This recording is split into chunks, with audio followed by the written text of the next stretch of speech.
Whether you're a Bitcoin enthusiast, believe it's a scam, or aren't sure what to think about cryptocurrency, I think it's wise to learn more about it.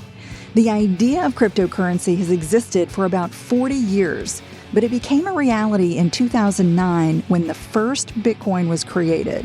This podcast will review Bitcoin's history, an upcoming event known as the Halving, which may have already occurred by the time you hear this show, and why the cryptocurrency is controversial. Hey friends, thanks for joining me this week. I'm Laura Adams, an author, spokesperson, and money speaker who's been hosting the Money Girl podcast since 2008 with over 42 million downloads. I'm also the founder of The Money Stack, a weekly newsletter and community helping you build your bank account on your terms. It includes each week's podcast, a whole lot of money tips, tools, financial news, things I enjoy, invitations to live educational events, and video replays. So I would love for you to sign up for free at lauradadams.com. And by the way, when you sign up, you automatically get a free gift. It's my Money Success Toolkit, which includes a financial planning workbook and my personal financial statement calculator to assess your financial situation, set goals, and track your wealth. And by the way, if you have a money question or comment, you can always leave them using our voicemail line, which is 302-364-0308. And you can email me using my contact page at lauradadams.com. I look forward to hearing from you. All right, so let's talk about the history of Bitcoin. Well, let me start with giving you some highlights in Bitcoin's history. It goes all the way back to 1983 when David Chaum, an American cryptographer who was known as the godfather of cryptocurrency, published a concept for anonymous electronic money called eCash. His company, DigiCash, created eCash, but it failed to attract enough users, so it filed for bankruptcy in 1998. So that was really the beginning of cryptocurrency, but it wasn't until 2009 when Bitcoin was created, becoming the first truly decentralized cryptocurrency. Then on May 22nd, 2010, which is known as Bitcoin Pizza Day, Laszlo Hanyecz paid 10,000 Bitcoin for 2 Papa John's pizzas delivered to him. At Bitcoin's peak pricing earlier in 2024, those pizzas would have cost more than $689 million. In 2013, Bitcoin was named the year's best investment by Forbes. Then in 2014, Bitcoin was called the year's worst investment by Bloomberg. In October 2021, the Securities and Exchange Commission approved ProShares Bitcoin strategy, which is the first U.S. Bitcoin futures exchange-traded fund. And in January 2024, the Securities and Exchange Commission approved the first spot Bitcoin ETFs. So Bitcoin was the first cryptocurrency, and it's now the most well-known and valuable coin. Its creator was a computer programmer or a group of them using the pseudonym Satoshi Nakamoto. He or they published a white paper in 2008 revealing the blockchain system that supports Bitcoin. And I'll explain more about blockchains in just a moment. But Nakamoto's identity has never been verified. So to understand Bitcoin, you really need to grasp the concept of a blockchain. You might think about it as open source software that's a digital ledger of transactions, and the ledger is distributed across a vast network of computers which secure it. There are many public and private blockchains that are used by companies and other cryptocurrencies besides Bitcoin. And the Bitcoin blockchain is made up of blocks, which are a group of Bitcoin transactions. Each block creates an unbroken link on the public chain. So every block of data gets linked to previous blocks through cryptography, hence the name cryptocurrency. You can see the Bitcoin blockchain in action as new transactions and blocks get recorded in real time at blockchain.com/explorer.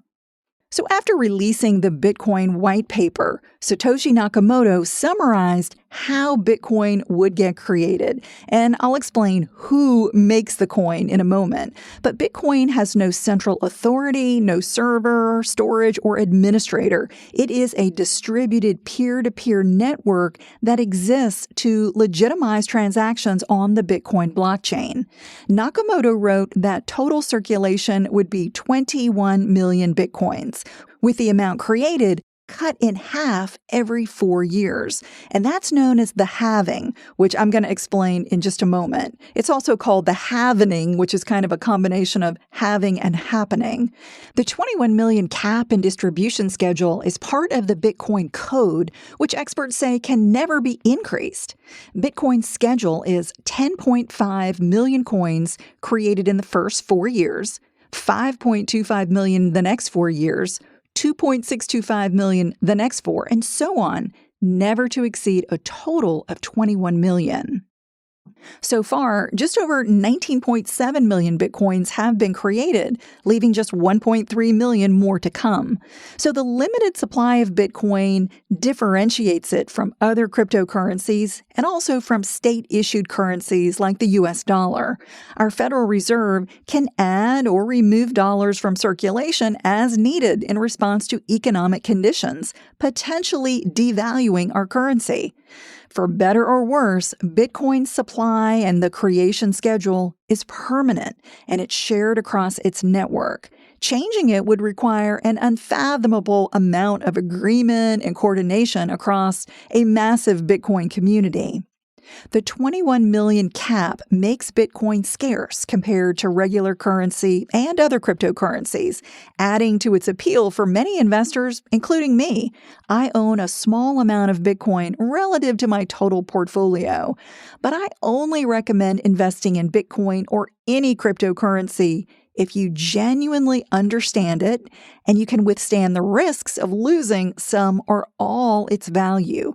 Crypto can be extremely volatile, literally from minute to minute, so it is not an investment to take lightly. And I'll put some resources in the show notes for places where you can learn more about Bitcoin and even purchase it. You can actually purchase just a few dollars of it on exchanges like Coinbase and Binance. And there are also platforms that allow you to purchase Bitcoin and other cryptocurrency in retirement accounts. So again, go to the show notes and you'll see some links to those resources. So how is Bitcoin created? Well, you may have heard of Bitcoin miners. These are the people and the companies who are actually creating Bitcoin. Mining is simply a validation process that happens using software on specialized, very high-powered computers. So the miners' computers all rush to solve a cryptographic mathematical puzzle, and the first one to solve it gets rewarded in Bitcoin for creating a block, which then gets added to the blockchain. Once those new transactions are officially entered into the blockchain, new Bitcoins go into circulation. So mining refers to the computational work that's done to validate data contained in blocks. So you can kind of think of miners like Bitcoin auditors. So to sum up, new Bitcoins enter circulation as block rewards for the miners who verify and add them to the blockchain. Mining can be very lucrative, but it also comes with a lot of expenses. Let me give you an example. On March 8, 2024, Bitcoin's price topped $70,000 and it actually closed the day at $68,285. The mining reward at that time was 6.25 Bitcoin, or $426,781,000. So close to $500,000 was the reward simply for verifying one block. Now, I mentioned that the Bitcoin halving is when its production gets cut in half roughly every 4 years. And it actually happens each time another 210,000 blocks get added to the blockchain. And so it's happened 3 times since 2009 when Bitcoin was created. But the halving also means that the reward for the miners is cut 50%. When Bitcoin began, mining one block earned 50 Bitcoin. In 2012, it was cut to 25 Bitcoin, and in 2016, down to 12.5 Bitcoin. And as I'm recording, the last halving occurred on May 11, 2020, reducing the mining reward to 6.25 Bitcoin. And this year's halving, which may have already occurred by the time you hear this, it's set to happen around April 20. That will cut the mining reward again down to 3.125 Bitcoin. So at the current pace of Bitcoin distribution, it's estimated that around the year 2140, coins will no longer be created. And at that time, only transaction fees paid by the users of the network will be the incentive to participate in Bitcoin's network. You might feel like Bitcoin is controversial, and Nakamoto left clues that he or they created Bitcoin for political reasons. I think that makes it a bit controversial, simply inherently. The first Bitcoin block features the headline of a newspaper article. It says, "The Times, January 3rd, 2009, Chancellor on brink of second bailout for banks." So many people interpret that statement inside the block as a sign that Nakamoto believed Bitcoin could potentially reduce government's power over monetary policy, including bank bailouts. Some Bitcoin enthusiasts believe it will become a global reserve currency, and the United States is taking initial steps to explore using cryptocurrency. In March 2022, President Biden signed an executive order to examine the regulation of digital assets and consider a United States central bank digital currency, or CBDC, which would be a digital version of the dollar. While some countries, notably China, have banned cryptocurrency mining and trading, many countries fully embrace it. Bitcoin is also controversial for its massive electric power usage and the relationship to climate change. The University of Cambridge publishes the Cambridge Bitcoin Electricity Consumption Index, which estimates the greenhouse gas emissions related to Bitcoin. It found that crypto mining is responsible for 0.1% of global greenhouse gas emissions. So at just 15 years old, Bitcoin has quite a rich history and likely a long future ahead of it. I hope this has been helpful. If maybe you've been thinking about buying Bitcoin or just unsure what it is, if you have questions about Bitcoin, let me know. I'd love to hear from you. If you're enjoying Money Girl, please rate and review the show in your podcast app to let us know you're getting value from each weekly episode. That's all for now. I'll talk to you next week. Until then, here's to living a richer life. Money Girl is a quick and dirty tips podcast. It's audio engineered by Steve Rickyberg. Our director of podcast is Brandon Gachus. Our digital operations specialist is Holly Hutchins. Our advertising operations specialist is Morgan Christensen. Our marketing and publicity associate is Davina Tomlin. And our marketing assistant is Cameron Lacey.